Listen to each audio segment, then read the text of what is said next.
Hey, welcome back everyone. Dad for life. Today I have a pretty peculiar problem. It's a air conditioning issue, and found a couple of things. So inside the house on the thermostat, this is just a Nest basic, nothing fancy. This is just a Nest thermostat. Well, we have it set at a certain temperature, and the house temperature actually increases. And by the time we noticed this, it was starting to get pretty warm, and started to try to figure out what is going on and why is it not cooling, because clearly it says, the thermostat says that it's cooling. The air is moving through the upstairs, through the fans in the attic, so everything in the house seems to be working, but something else is going on. So let's take a look and figure out what's going on. All right, so now we're outside, and I'm noticing that the unit outside is actually not working. Pretty interesting. So let's figure out what's going on. I have had a similar situation before where I had to replace a capacitor. This is several years ago, not on this unit, on another house. But so first thing we're gonna do is try to find a control panel. Hey, little guy, are you still alive? Yep, you sure are. Get off, go away. So in this case here, what we have is this is where the control panel is going to be. This is a 5-ton unit. So in this case, I have what I believe is 5/16 bolts. There's going to be 4 bolts that are holding this cover in place. We're going to go ahead and take these off and see what we have going on. I removed the 4 screws, and this will literally just pop right off. It'll just slide down and out of the way. So while we're in here, let's identify a couple of things. This is our capacitor. This is the, again, there's plenty of videos out there that can tell you what a capacitor in the AC system does. This right here is your contactor. Your contactor is what actually completes the circuit between your 220 volts and your fan and compressor. The wires coming off from the bottom are your 220 volt power supply. This is coming off of your circuit breaker. And the wires coming off the top are the ones that are going through the capacitor, to the fan, to the compressor. Really, this is what's going to be completing the circuit. If the capacitor is bad, which is what I was suspecting before I opened this, I would expect this capacitor to be bowed out. It's just going to look like just a larger balloon or oval shape, and it could possibly be leaking underneath this little seam. So what just happened there, this little click, is the thermostat inside called for the compressor and the fan to kick on, and that contactor pulled the tab in to complete the circuit. And as you notice, the fan or the compressor did not kick on. So we actually have a different problem. It's not the capacitor, most likely, and it's the contactor seems to be completing the circuit. It's pushed all the way in. So we have an issue somewhere else. So let's figure out what else it could be, and we're going to start tracing power situation here, where the power is coming from. So keep in mind, everything is hot. I purposely did not shut off the circuit breaker just yet because I want to be able to diagnose where the power issues are. So let me grab my handy dandy multimeter. This multimeter is $7 or $8 from Walmart from like 10 years ago. Very straightforward. First, we're going to go ahead and grab this tool that will tell us if there is power present. So you got to do is just turn it on, and it's like a magic wand. This is already telling me that there's no power.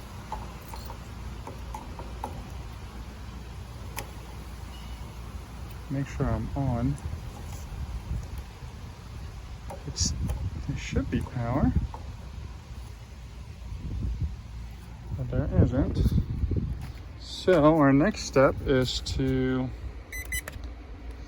go ahead and get our multimeter and see if, so that little tool told me something.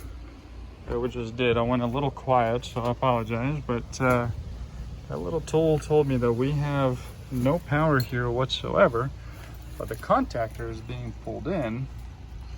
So let's see if I can do this single-handedly here.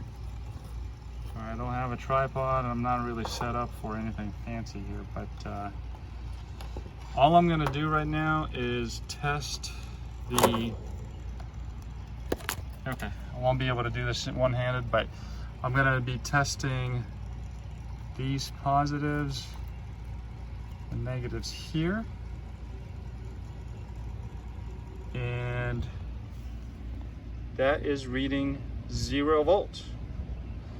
So I don't have power going into this contactor.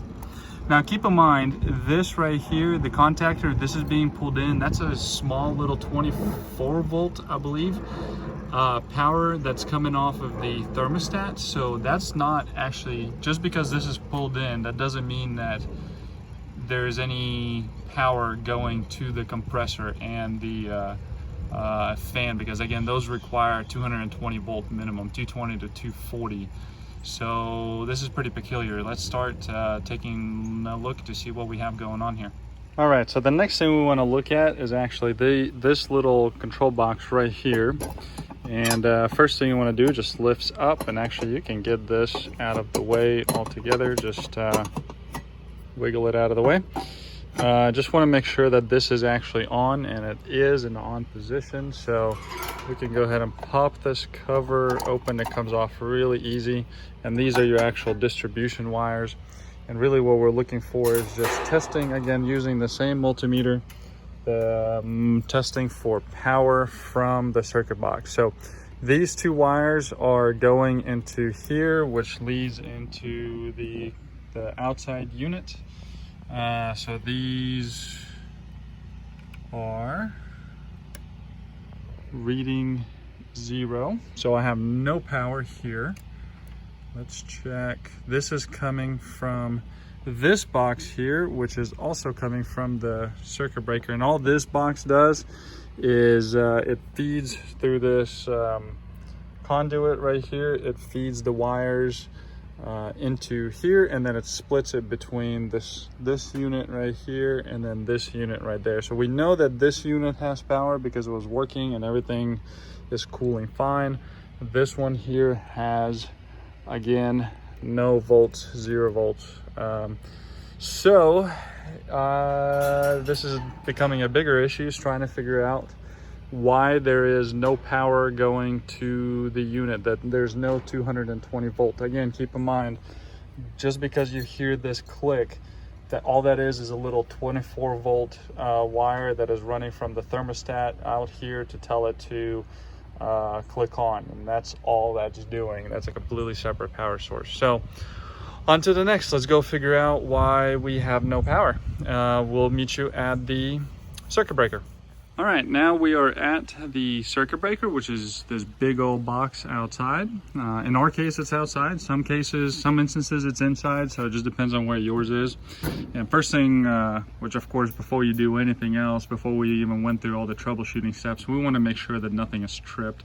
And as you can see, everything is in the on position. My AC that's in question is actually this one here. If this was off, it would actually have been tripped into that direction, but it is on. So there's something going on. It is very unlikely that this is the thermostat that is, or I mean the circuit breaker that is bad, but you never know. So next thing we need to do is actually take a look what's behind the panel. Again, I am not an electrician. I am just trying to troubleshoot the steps here. So if you don't feel comfortable with this at this point, I would 100% call out the electrician to see if they can take it further. But I went ahead and pre-loosened the bolts just so I can do this with one hand.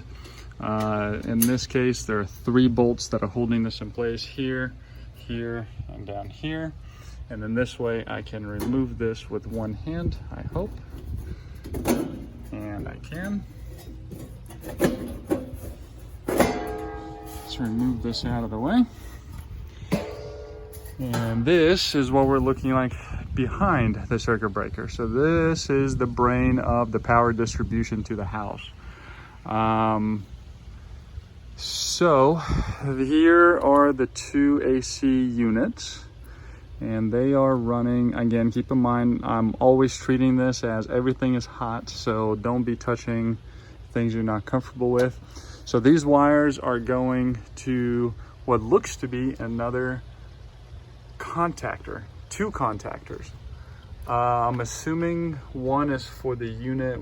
Hold on, let's trace. This is for the unit we're working on. This one seems to be for the unit that is outside that we're working on, and this is for the smaller unit sitting right next to it. Looks like they're the same exact part number, but that's really strange.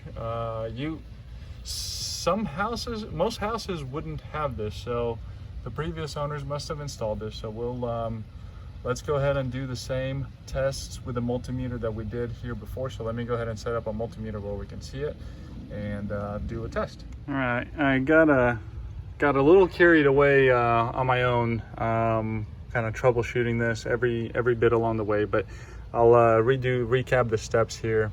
So again, I have it set down here. Actually, before I had the multimeter on this side on the 300 high volts, you really want to be actually on this side over here. Regardless, it didn't matter. It was just telling me that there is no voltage. It didn't hurt anything. But what I was looking at is, again, at the unit, at the actual circuit breaker itself, to see if the circuit breaker is bad. I have 240 volts. So the circuit breaker is good. So the power that is coming into the house through here, through the circuit board going into this circuit breaker, it is reading power on the outlet. So then I'm gonna go ahead and go through this contactor, and I'm gonna test way up here. This is what's going into the contactor. And into the contactor, this is really hard to do with one hand, so bear with me. I am into the contactor. I am reading 241 volts. So I am good at the top. So now I'm going through the contactor and I'm going to the bottom piece, and I am reading 2 volts, maybe if that. So basically no power. And what I ended up doing, what ended up happening is this wire right here, which is also what I believe is a 24 volt wire, is connected to this side here. And I took it off. It was on before, but I made it work by, as you hear the clicking, cycling this contactor back and forth. So just like the contactor that we saw in the outside unit, where there was a little tab that goes in and out, in and out, in and out, same thing is inside of here. And this is basically cycling it back and forth. So we did that a couple of times, and now let's see if we are reading power. So going to take our 2 probes, put it down here, and we got full contact 240 volts all the way through. So we have 240 on top, 240 at the bottom. What's coming out of the bottom here is going to the AC unit outside. So let's go back to the outside unit and see if we're reading power there. All right, we're now back at this outside unit. Have our multimeter, the same control box. So this is what's coming from the unit outside, from the circuit breaker, and we are reading 240 volts. So what's going to the compressor right now? These are the 2 wires going to the compressor, reading 240 volts. So we have power. Just to double check, we will go ahead and test down here. 240 volts. And since the contactor is not in right now, this should be reading 0, and it is. So now I am going to go turn the thermostat on to cool and see what happens. With the power of technology, I have the ability to turn it on from my phone, and there it goes.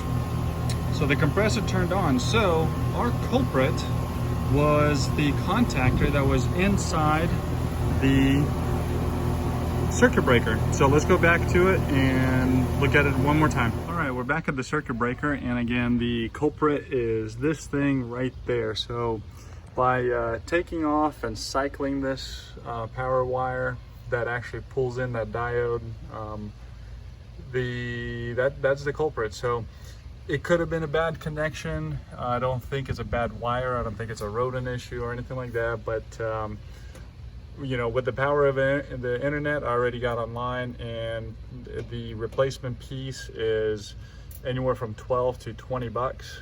So I went ahead and ordered it. So it'll be here tomorrow. I'm sure you can get one from a local store, electrical store, or electric supply store as well. I would assume these are common. Just make sure that you get the right one if you do have this setup as well. That being said, it could work for another 5 years. It could fail next time the AC shuts off. So I'm not going to take any chances and just going to go ahead and replace it, because in the dead of heat, the air conditioner is nice. So hope this helps somebody else out to troubleshoot this, and you know, leave a comment, subscribe, and hope you have a good day.